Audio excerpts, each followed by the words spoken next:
Well met. I am back again. I'm going to be talking about the new patch that dropped for Diablo 4. Came out on July 18th. This is more of the pre-patch for the season, for the first season, I should say.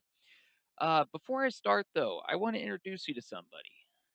This is my little girl, Ripley. She's a Shih Tzu, 6 years old. She's got the gray beard. She's got the way of the voice. And I just want you to meet her. I named her after the movie Aliens. So yeah, she's my Ripley. She has a sister named Newt, who I'll introduce you to her some other time. But she's my little co-pilot. She's always hanging around. She's just the most relaxed little dog. Just want to tell me a secret. See, she tells me secrets. Tell me a secret. Good girl. Okay, so she's gonna sit in my lap here now. Let me get into the actual video now instead of just fucking around here. So let's get into it. With the new patch, there's new unique items that have been revealed to us. And the first thing here is the general unique. So this is the one that basically nobody will ever get unless you're no lifing real hard, and even then you may not fucking get it. So what this does, it's a cool ability that it has, but I'm not too impressed by it. Avarian Spear of Lycander. I believe Lycander. Correct me if I'm wrong, but I'm pretty sure that's the alchemist from Act 2 in Diablo 2. I might be wrong, but anyways, uh, you gain a random shrine effect for 10 to 20 seconds after killing an elite enemy. Can only occur once every 30 seconds. Okay, first off, I want to say for the Uber uniques, there should not be a 10 to 20 or like a range that it could roll as. I think it's already hard enough to get it. Make it do its max damage or have the max stats that it can possibly have. I think it would feel pretty shitty if you got the worst roll on an Uber. So anyway, just putting that out there. Now, I will admit I don't play other classes very much at all. Uh, I have my Necromancer. I tried a Druid for a little bit, but I just wasn't having it. I'm pretty sure for season 1, I'm playing Necro again. Hell, that's my name. I'm the fucking Necromancer, dude. So, anywho, um, I'm just gonna kind of breeze over the current classes or the classes I'm not really familiar with. So for definitely, I will probably never be familiar with a barbarian or a rogue because I just cannot stand melee types. I like spellcasters. Lidless Wall. It's a unique shield, lucky hit. While you have an active bone storm hitting an enemy outside of a bone storm, it has a 20 or 5 to 25% chance to spawn additional bone storm at their location. Each of your active sacrifice bonuses increase the chance by 25% and the total number of additional bone storms you can have by 1. That's pretty cool. For my darkness build where I can turn Bone Storm into a shadow damage or into a darkness skill, it really does a lot of damage with that key passive. I'd be interested to try that at some point. Also, it gives me a reason to use a shield too. So yeah, I like it. I think that's cool. I kind of know Sorcerer a bit too. I did play Sorcerer for a little while. Then I ended up deleting him. But the Oculus, um, unique wand, gain the effect of the teleport enchantment for free. When you evade using teleport enchantment, you are taken to a random location. That's fucking stupid. What the fuck? You don't have control over where you're going. I'm so glad I played Necromancer, dude. This is stupid. Why the fuck would you want to be teleported to a random location? And what does that even mean? Do you get teleported to like the other side of the dungeon, or is it just a couple feet away? Uh,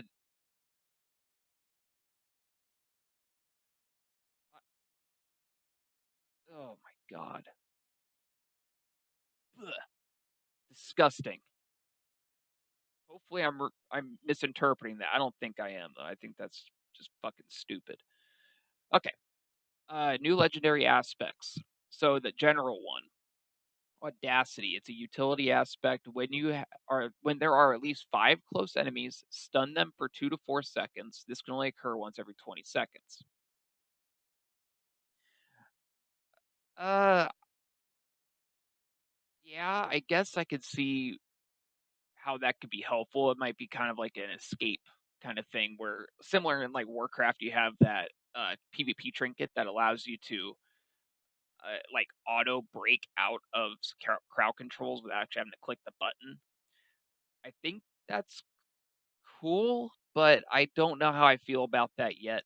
Uh, I'll have to get my hands on it, but I think I'm a little disappointed, honestly. I think that it, I was expecting something a little cooler, especially for season one. First season, we should be getting some real mind melting shit, and it sucks compared to what I had in mind. I guess my expectations were too high. Craven, you gain 20 to 40 increased movement speed when moving away from slowed or chilled enemies.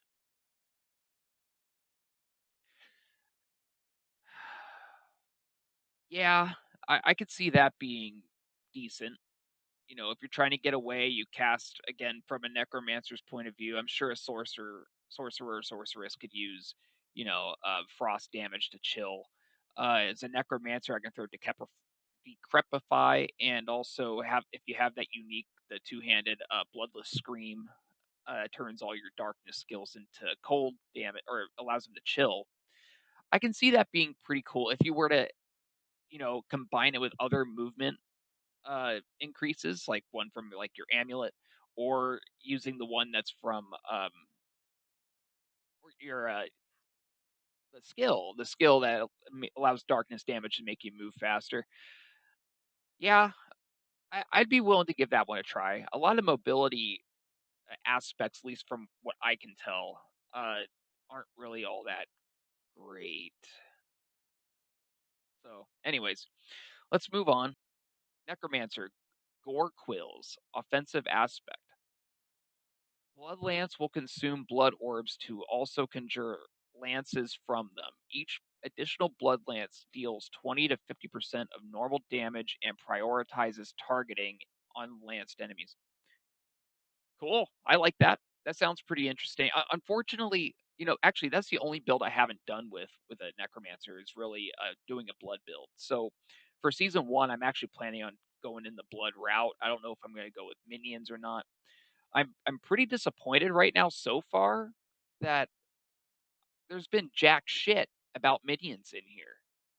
The entire necromancer community is screaming at Blizzard to make minions stronger. Maybe there's something further down in this in the patch notes because I know it's a lot, and I'm not going over all of it. I'm just going to get to the stuff that you know that's really impactful. So yeah, I'm disappointed in that regard. However, the gore quills does seem pretty cool. Since the sorcerer unique was so stupid, I just want to read what this one is. Swearing or searing wards. After spending 200 to 100 mana, your next firewall is free to cast and will destroy incoming small missiles. That sounds good. Yeah, I think that's cool. It's a nice defensive. Well, kind of a defensive. It is a defensive, sort of. A little mix of both. Um, Fix an issue where necromancers could not obtain daggers from Purveyor of Curiosities. I didn't even know that was a problem. And also, are there any necromancers that actually use daggers? For the two people that are watching this, let me know. It's an issue where the necromancer's minions would have their life bonuses deactivate in town. Is that going to affect their survivability outside of town? I don't know why that would matter if it gets deactivated in town, because when you leave town, it would probably reactivate and they still suck. So I, whatever. Uh, Fix an issue where Bone Spear casts through Chilling Wind from an elite enemy that would increase the number of generated echoes for that cast. Is it referring to the helmet, the unique helmet? Uh, yeah, okay, whatever. Fix an issue where Enhanced Bone Spear would cause erratic movement. I never saw that. That would have been fun to watch. Fix an issue where canceling Blood Mist when it's already off cooldown would immediately recast it. Again, I didn't notice. Gameplay updates. So for the general section, Altar of Lilith unlocks are now account wide. Thank you. Thank you. That's perfect. Map discovery is now account wide. Excellent. Great to hear. Great to read. Whispers will no longer reward sigil dust. Whatever. Overall loot quality has been significantly improved for silent chests. Thank you. Thank you. That's what I just complained about in my previous video. I'm so glad. So glad. The channel time for leave dungeon ability has been increased from 3 to 5 seconds. Why? Is it because people are, trying to leave the dungeon before they die? What's the point of that? That's stupid. Stupid.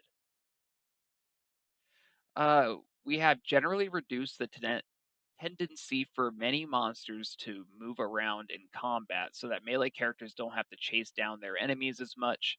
I Yeah, okay, that's good. I can see how that would be irritating as shit. I remember in Diablo 2 those little fallen guys. Yeah, I'm this is a good change. That's good. At least for the melee guys. I'm sure eventually if I want to do this channel justice, I probably will play every class. I just haven't gotten to it. I just really love playing my Necromancer. And I always play the dark characters too. I always like in World of Warcraft since stress test beta, I've played the same warlock. Horde, orc, or the horde. Added a dual sense edge for wireless controller. Okay. Renown value adjustments. Side quest renown rewards increased from 20 to 30. Good. Dungeon renown reward values increased from 30 to 40.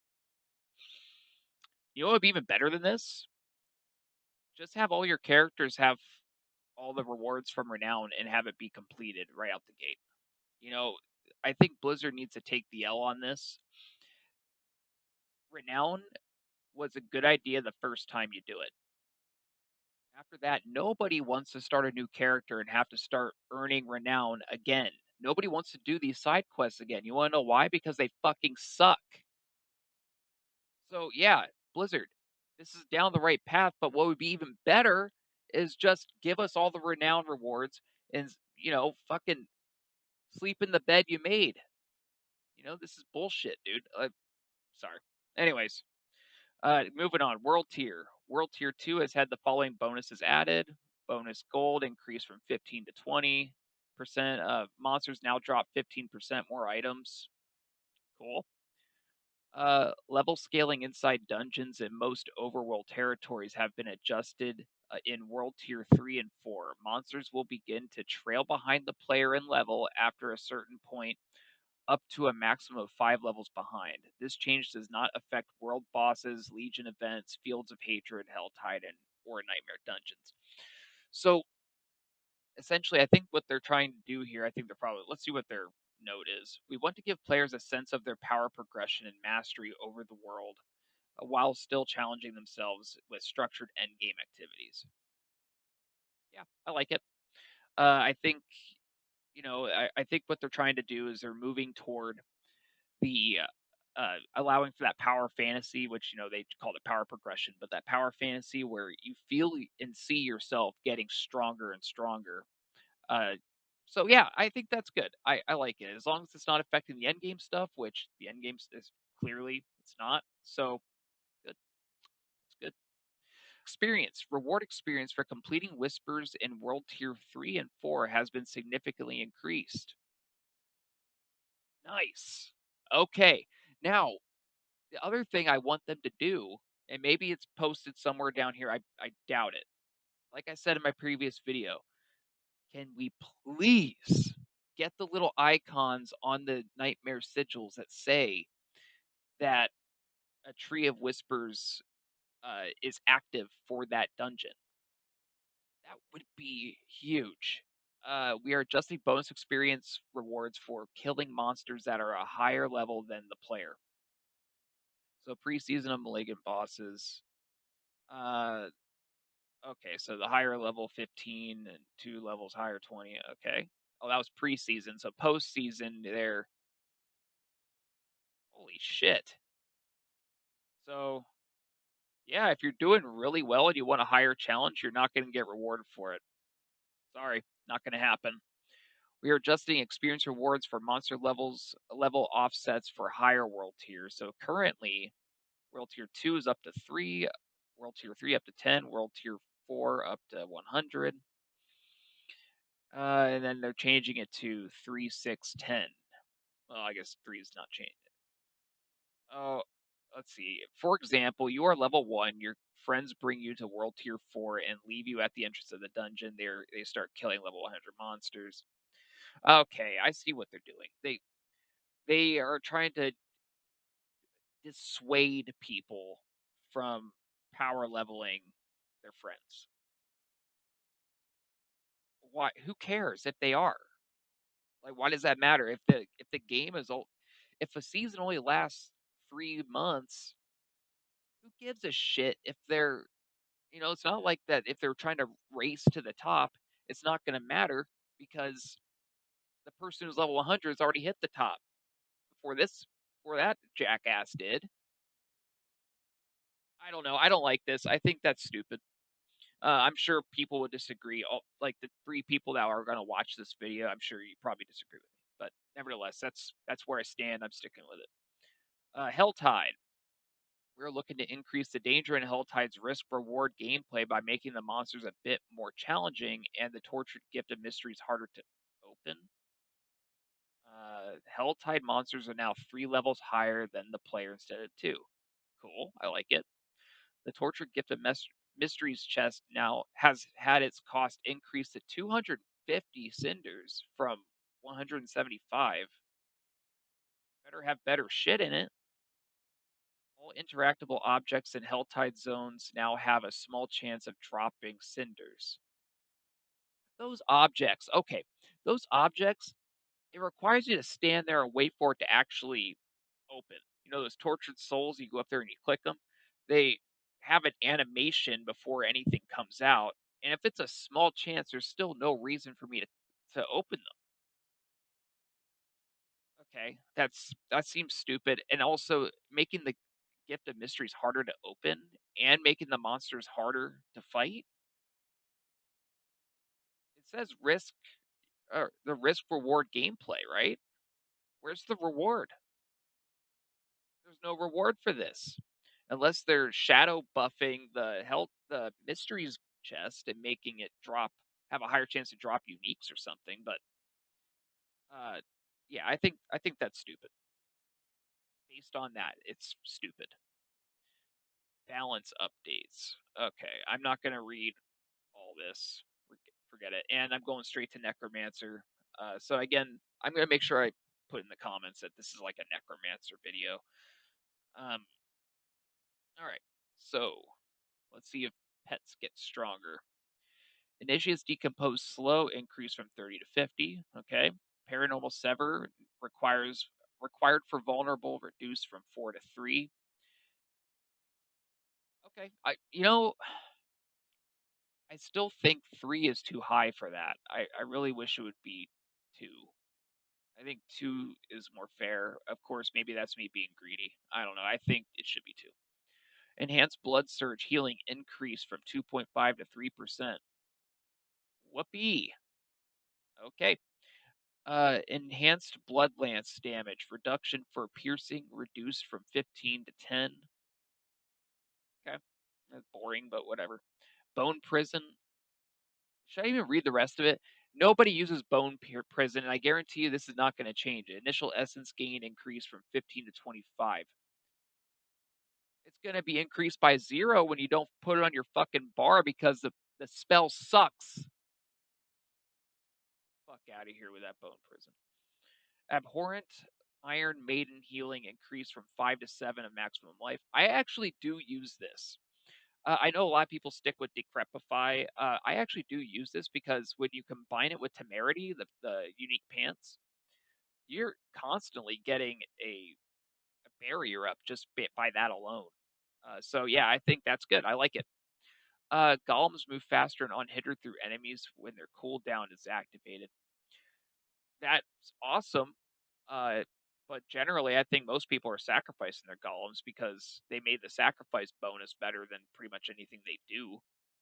Um, yeah, so cool, cool. They move faster while you're not even using them. Supreme Blood Wave leaves behind blood orbs earlier in its path.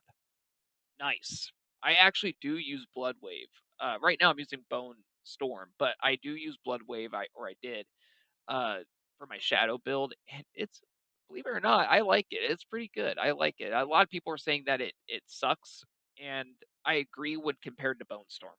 Bone Storm is just by far the better ultimate. Oh, here we go. Raise skeleton, corpse explosion, and corpse tendrils range for auto targeting corpses on mouse and keyboard increased by 50%. Uh, Not gonna affect me. I use controller. So okay. Raise skeletal priest bonus damage increased from 20 to 30%. Nice. I like that. That's a good buff for the minions. That's good. Raise skeletal priest and healing increased. Good. Good. Okay, I like this. I really like that. Good. Passives.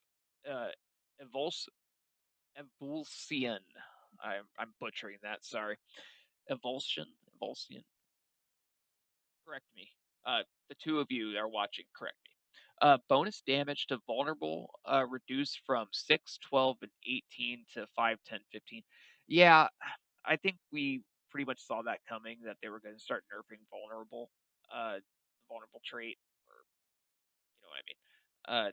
So yeah, I'm not surprised. I The difference here though is only by 3, 2, and 1% difference for each tier here. I don't think that's going to make much of a difference in the long run. Transfusion minion healing increased from 15, 30, and 45 uh, to 20, 40, 60. Okay, cool. That's more minion stuff. It looks like that's geared toward the blood build. So yeah, that's cool. I like it. Drain vitality, lucky hit chance increased from 25 to 30%. Cool. Another part of the blood build. So I see where they're trying to steer us for season one. Amplified damage increased from 369 to 4812. Excellent. Good stuff. I like it. Book of the Dead. Here we go. Okay. Necromancer's minions will now automatically resummon after respawning during a world boss fight. Good. Good. I like it. I think that's very useful. Skeleton warrior defenders upgrade thorns inherited increase from 40 to 50. Still not going to make me go down a thorns route though. Shadow skeletal mage upgrade attacks required for additional shadow bolt reduced by 1 from 5 to 4. Good. Bone skeleton mage upgrade fortify amount increase. Well, that's great, even though no one uses Bone Skeleton Mage because it's, again, a very shitty mechanic for Bone Skeleton Mage. Unless they gave us some kind of unique or an aspect that, works with your minions dying. But that would be overpowered because all they do is fucking die, and then you're gonna get a goddamn Bone Skeletal Mage out here to use this Fortify amount increase that's gonna die every 5 seconds too. It's just gonna die. Maybe actually instead of 5 seconds dying, it's gonna die in 2 seconds instead because it keeps on throwing its fucking bones at people. Anyways, Iron Golems upgrade attacks required for slam reduced from 5 to 4. Yeah, all right, that's it for okay. Paragon Essence Glyphs bonus now affects all damage instead of just core skills. Good. I like that because then you can focus more on your corpse explosion. I think it's good. I like that. That's just an overall buff. All right, aspects. Splintering aspect bone shard damage bonus reduced from 50 to 100 to 30 to 60. again, I kind of felt like they were going to start nerfing the bone build. Aspect of plunging darkness bonus damage increase from 50 to 100 to 75 to 125. Good. I like it. Uh, Coldbringer's aspect blizzard cooldown. It's reduced from 10 to 8 seconds. I like this. I just have not been. There's so many other aspects that are better that I'd rather have the extra 2 or 3, depending on where you put it, of the mages aspect than have the blizzard one.